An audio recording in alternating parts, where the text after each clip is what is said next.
퀸즈 오존파크 거리 한복판에서 연인 간 말다툼 중 여성 머리에 총을 쏜 후 자살한 사건이 발생했습니다. 전철 안에서 전자담배를 사용한 승객에 중단해 줄 것을 말한 승객이 두들겨 맞고 소지품까지 털렸습니다. 에릭 아담스 뉴욕시장이 난민 폭주에 따른 위기에 직면, 텍사스 주지사를 향해 원색적 비난을 쏟아냈습니다. 뉴욕시 난민 위기가 공립학교 콩나물 학급의 위기를 초래하고 있습니다. 아름다운 제품에서부터 아름다운 사회를 만들기까지 키스는 뉴욕에서 시작하여 현재는 전 세계 12,000명의 직원들과 함께 끊임없이 도전하는 기업입니다. 사람을 생각하고 존중하는 기업. 키스는 한인들이 사회의 주인공이 될 수 있도록 든든한 버팀목이 되겠습니다. 글로벌 뷰티 기업 키스.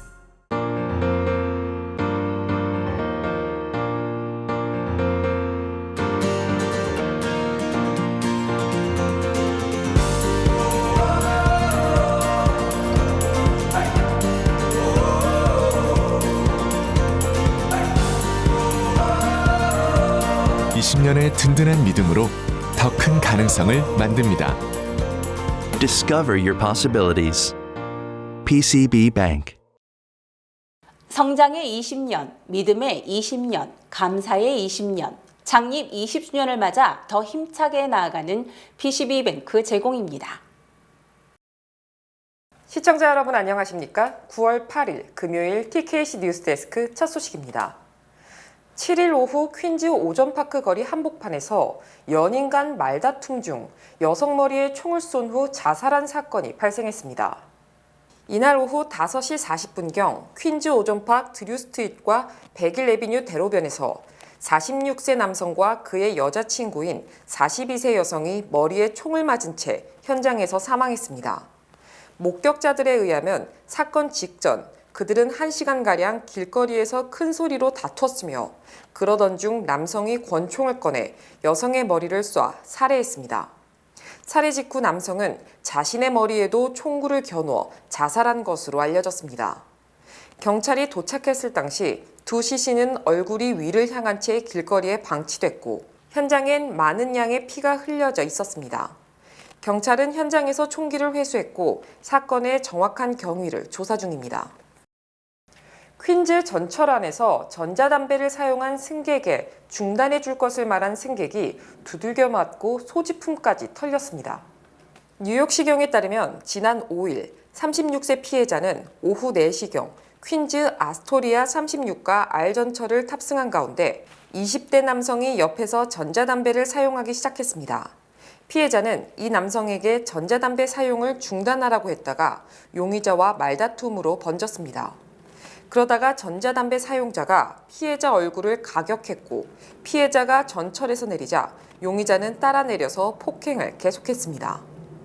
용의자는 피해자 머리를 수차례 가격했고 이후 피해자 주머니에서 현금 200달러를 훔치고 현장에서 달아났습니다. 피해자는 인근 병원으로 이송됐고 머리에 찢어진 부위를 꿰맸습니다.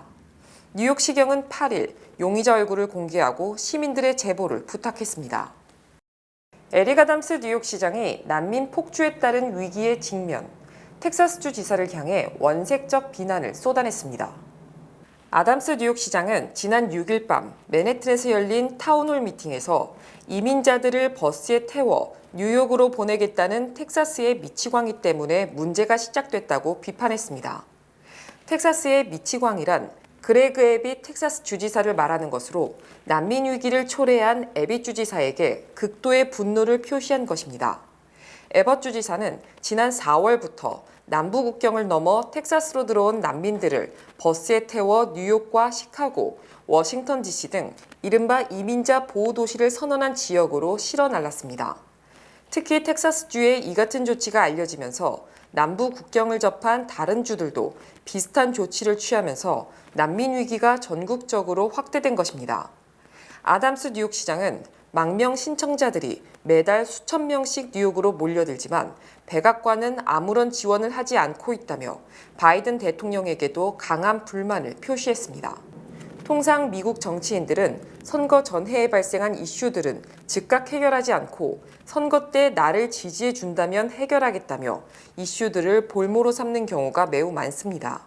따라서 바이든 대통령은 난민 문제를 질질 끌면서 자신에 대한 지지를 확보하는 수단으로 사용할 가능성이 크며 뉴욕시에 대한 지원은 상당히 늦어질 것으로 우려됩니다. 뉴욕시 난민 위기가 공립학교 콩나물 학급의 위기를 초래하고 있습니다. 뉴욕시 교육국은 공립학교 등록 마감일에 난민 자녀 2,000명이 등록하는 등 올 가을 학기 뉴욕시 공립학교에 입학한 난민 자녀가 2만 1,000명을 돌파했다고 밝혔습니다. 개학 첫날인 어제 뉴욕 퀸즈의 뉴커머스 하이스쿨 등에는 학교에 등교하려는 학생들로 장사진을 이뤘으며 특히 난민 자녀들이 눈에 띄게 늘었다고 뉴욕 포스트가 보도했습니다. 특히 공립학교 등교생 중 상당수가 난민 쉘터에서 수용자에게 상의 목 부분에 부착하도록 나눠준 쉘터 아이디 배지를 달고 있으며 영어를 못하는 경우가 많아 스마트폰 번역기를 이용하는 모습도 눈에 띄었습니다. 뉴욕 포스트는 지난해 뉴욕시 공립학교 학생 중 장기 결석 학생이 전체의 36%에 달했지만 만약 이들 결석 학생이 올 가을 학기부터 모두 등교하게 되면 난민 학생 증가와 겹치면서 과밀 학급 위기가 더욱 심화될 것이라고 우려했습니다. 뉴욕시는 학생들의 체류 신분 등을 추적하지 못하도록 법률로 규정함에 따라 각 학교들은 정확히 난민 자녀가 몇 명인지도 파악이 불가능한 상황입니다. 한편 뉴욕시 전체 초중고 학생은 105만 명이며 이 중 14.1%가 영어가 미숙하고 20.9%는 장애가 있고 73%가 경제적 어려움을 겪고 있다고 뉴욕시 교육국이 밝혔습니다. 또 인종별로는 백인이 전체 학생의 14.7%로 가장 적었고 히스패닉이 41.1%, 흑인이 23.7%, 아시안이 16.5%로 집계됐습니다. 빠르면 10월부터 전문직 취업 비자 갱신이 미국에서 가능해질 전망입니다. 연방국무부는 6일 H-1B 외에 주재원 비자 소지자는 이르면 내년 회계연도가 시작되는 10월부터 본국이나 미국 근접 국가에 가지 않고도 미국 안에서 비자 연장을 할 수 있는 국내 비자갱신 프로그램을 재도입해 시범 운영할 예정이라고 밝혔습니다. 국무부는 시행 결과를 지켜본 후 이를 다른 비자로 확대 적용하는 것을 검토하고 있습니다. 국무부 대변인은 이 프로그램 대상은 미국에 거주하는 특정 자격을 갖춘 비이민 취업비자 신청자들이며 프로그램이 가동되면 비자갱신을 위해 해외로 여행할 필요가 없어지고 전 세계 영사관은 다른 지원자들을 위해 꼭 필요한 면접 기회를 열 수 있을 것이라고 설명했습니다. 한편 국무부 통계에 따르면 지난해 H-1B를 취득한 한국인은 2,922명이며 L비자는 5,218명이 받았습니다. 고령 정치인들의 업무 수행에 대한 논란이 계속되고 있는 가운데 미국인 4명 중 3명은 고령 정치인에 대한 정신감정이 필요하다고 생각하는 것으로 조사됐습니다. 이코노미스트와 유고부가 지난 2일부터 5일까지 1,329명을 대상으로 75세 이상 정치인들에게 강제적으로 정신능력 테스트를 해야 하느냐고 질문한 결과 76%가 그렇다고 답변했습니다. 또 반대한다는 답변은 13%에 불과했고 11%는 모르겠다고 답했습니다. 특히 응답자의 57%는 바이든 대통령의 나이가 업무 수행을 심각하게 제한한 것이라고 답한 반면 트럼프 전 대통령의 나이가 업무에 영향을 미칠 것이라는 답변은 30%에 그쳤습니다. 즉 바이든 대통령과 트럼프 전 대통령 모두 고령 논란에서 자유롭지 못하지만 실제 미국인은 바이든 대통령의 고령을 더 우려하고 있는 것입니다. 또 응답자의 76%가 대통령직에 연령 상한을 두는 것에 찬성했습니다. 한편 미치 매코널 연방상원 공화당 원내대표는 2차례나 실어증 증세를 보이고도 2026년까지 의원직을 수행할 것이라고 주장했고 바이든 대통령은 마치 자신의 우군을 얻은 듯 이 같은 발언을 한 매코널을 옹호하고 있습니다. 미국 유권자의 절반가량이 공화당에서 누가 출마하더라도 바이든 대통령보다는 낫다고 생각하는 것으로 조사됐습니다. CNN이 여론조사 기관 SSRS에 의뢰해 지난달 말 미국민 1,503명을 대상으로 조사한 결과 등록 유권자의 46%가 내년 대선에서 누가 공화당 후보가 되더라도 바이든보단 나을 것이라고 답했습니다. 이 조사에서 바이든 대통령의 국정 수행 지지도는 39%에 그쳤고 58%는 바이든 대통령에 대해 비우호적이라고 말했습니다. 반면 바이든 대통령이 자랑스럽다는 답변은 33%, 바이든 대통령이 자신감을 북돋워준다는 답변은 28%에 그쳤습니다. 또 바이든 대통령이 직무를 효과적으로 수행할 체력과 지적 능력을 가지고 있다고 보는 응답은 26%에 그쳤고 응답자 73%는 바이든 대통령의 나이가 신체적, 정신적 능력에 부정적 영향을 줄 것이라고 답했습니다. 특히 바이든 대통령의 재선을 우려한다는 답변이 76%에 달했고 바이든 대통령의 정책이 미국 경제 상황을 더 나쁘게 했다는 답변이 58%로 지난 조사 때 50%보다 더 높아졌습니다. 달러화 가치가 6개월 만에 최고치를 기록했으며 원달러 환율도 다시 연중 최고 수준으로 치솟고 있습니다. 유로와 엔화 등 주요 6개 통화 대비 달러 가치를 보여주는 달러화 지수는 어제 지난 3월 이후 6개월 만에 처음으로 105달러대를 넘어섰습니다. 이는 달러화 지수가 115에 가까웠던 지난해 9월 수준은 아니지만 100 아래로 내려갔던 지난 7월 중순 저점보다는 5% 넘게 오른 것입니다. 이처럼 달러화는 초강세를 보이는 반면 중국 위안화와 엔화, 유로화 등의 가치는 상대적으로 하락하고 있습니다. 또 블룸버그가 10개 주요 통화와 달러화를 비교하는 블룸버그 달러 현물 지수 역시 지난 2005년 이후 18년 만에 처음으로 8주 연속 상승을 기록했습니다. 원달러 환율도 지난 6일과 7일 1335.5원까지 치솟았고 8일 1334원으원으로 마감되는 등 고공행진을 계속하고 있습니다. 원달러 환율은 지난 4월 26일 장중한 때 1440원대로 치솟은 뒤 1336원으로 연중 최고치를 기록했으며 현재 환율은 거의 연중 최고치에 육박하는 것입니다. 존 윌리엄스 뉴욕 연방준비은행 총재가 미국 통화정책이 적절한 위치에 있으며 추후 금리도 경제지표에 의존할 수밖에 없다고 말했습니다. 윌리엄스 총재는 어제 블룸버그 TV에 출연, 통화정책이 제한적이며 수요와 공급의 균형과 인플레이션 둔화 등 바람직한 효과를 거두고 있다며 긍정적으로 평가했습니다. 윌리엄스 총재는 인플레이션이 2%로 내려올 수 있도록 노력해야 하며 결국 경제지표를 주의 깊게 분석하고 이것이 충분히 제한되고 있는지를 판단, 금리를 결정해야 한다고 강조했습니다. 오스탄 굴스비 시카고 연은 총재는 금리를 얼마나 추가로 올려야 할지 논쟁할 필요가 없는 시점이 빠른 속도로 다가오고 있다며 사실상 금리 인상 중단 시점에 도달했다고 시사했습니다. 굴스비 총재는 대신 이제는 인플레이션 목표치 2%를 회복하기 위해 얼마 동안 현재 금리를 유지하느냐가 쟁점이 될 것이라고 주장했습니다. 코로나19에 따른 퇴직 등으로 인력 부족에 시달리던 월마트가 충분한 인력을 확보함에 따라 신입 직원 임금을 삭감하는 등 고용시장이 사용자 위주로 변하고 있습니다. 월스트리트저널은 월마트가 새로 채용하는 파트타임 노동자의 임금을 하향 조정하는 것을 골자로 한 새로운 임금체제를 도입했다고 어제 보도했습니다. 월마트는 지난 7월 중순까지는 인력 부족으로 온라인 쇼핑 부서 등 특정 분야 신규 채용 노동자들이 기존 고용된 노동자보다 높은 임금을 받았습니다. 하지만 새로운 임금 체제에 따르면 앞으로 새로 채용되는 노동자들은 월마트의 가장 낮은 임금이 적용되며 각 주별 법률에 따라 차이는 있지만 대부분 시간당 14달러 정도가 적용됩니다. 특히 월마트는 임금이 낮은 부서에서 임금이 높은 부서로 배치하면 임금을 올려줘야지만 이제는 추가 부담 없이 인력을 재배치할 수 있게 됐습니다. 월스트리트저널은 월마트의 이 같은 정책 변화가 노동시장이 사용자 중심으로 재편되고 있음을 보여주는 신호탄이라고 분석했습니다. 한편 지난 8월 미국 실업률은 3.8%로 1년 6개월 만에 최고치로 치솟으며 신규 창출 일자리가 급감하는 등 노동시장 둔화세가 뚜렷합니다. 연방항공우주국이 화성대기에서 산소를 추출하는 실험을 성공적으로 마쳤습니다. 7일 나사는 홈페이지를 통해 화성 탐사 로버 퍼서비어런스에 실어보낸 화성 산소 현장 자원 활용 실험 장치 목시가 지난 7일 16번째 산소 추출을 마지막으로 2년간의 임무를 완료했다고 발표했습니다.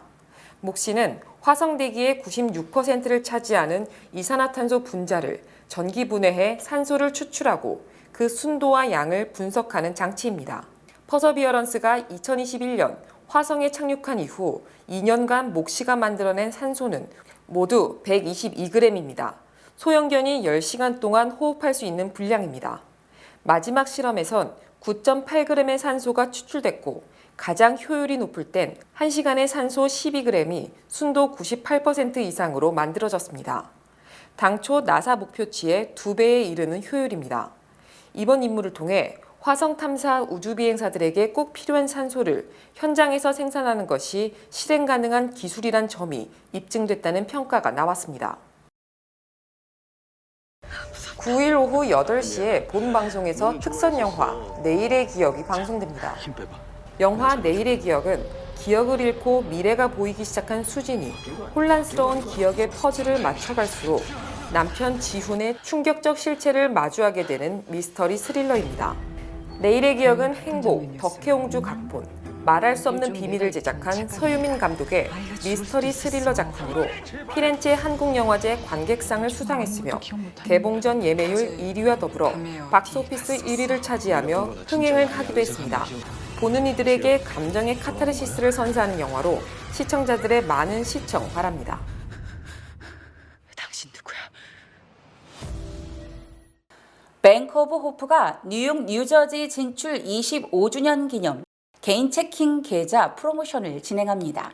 개인 체킹 계좌를 개설할 가장 좋은 기회, 지금 가까운 지점을 방문하세요.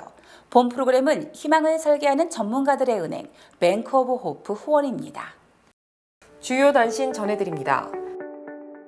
바이든 대통령이 연방항공청장에 현대자동차의 항공 관련 미국 자회사 슈퍼널의 최고 운영 책임자인 마이클 휘터커를 지명했습니다. 코로나19 양성 판정을 받았던 바이든 대통령의 부인 질 바이든 여사가 가벼운 증상 끝에 사흘 만에 음성 판정을 받았습니다. 존 오소프 연방상원의원이 한국인 전용 전문직 취업비자 법안에 대한 상하원 의원 지지가 늘었다고 밝혔으나 이는 수십 년째 계속되는 희망 고문으로 단 한 번도 성사된 적이 없습니다.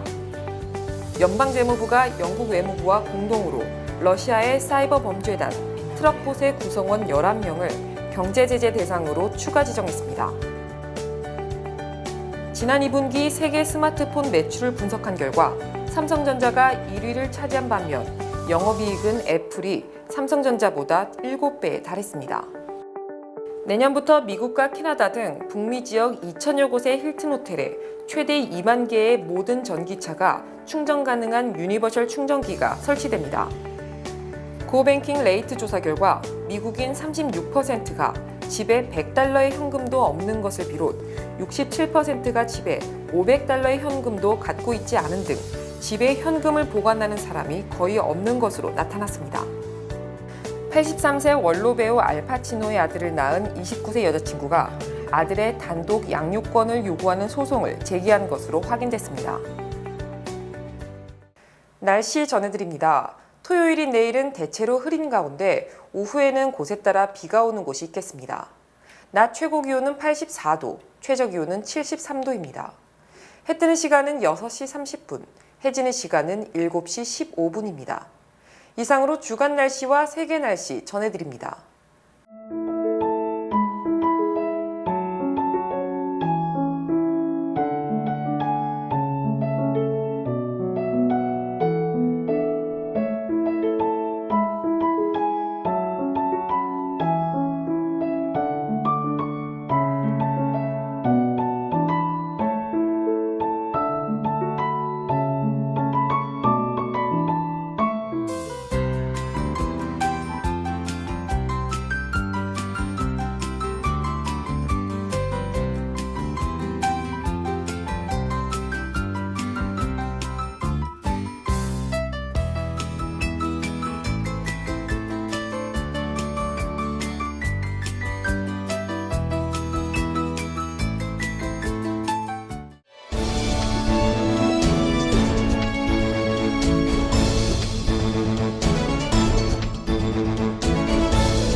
이상으로 9월 8일 금요일 TKC 뉴스데스크 여기서 마치겠습니다.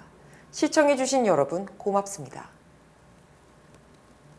하나은행 USA에서 CD 12개월 5.00% 연간 수익률, 머니마켓 3.25% 연간 수익률을 제공합니다.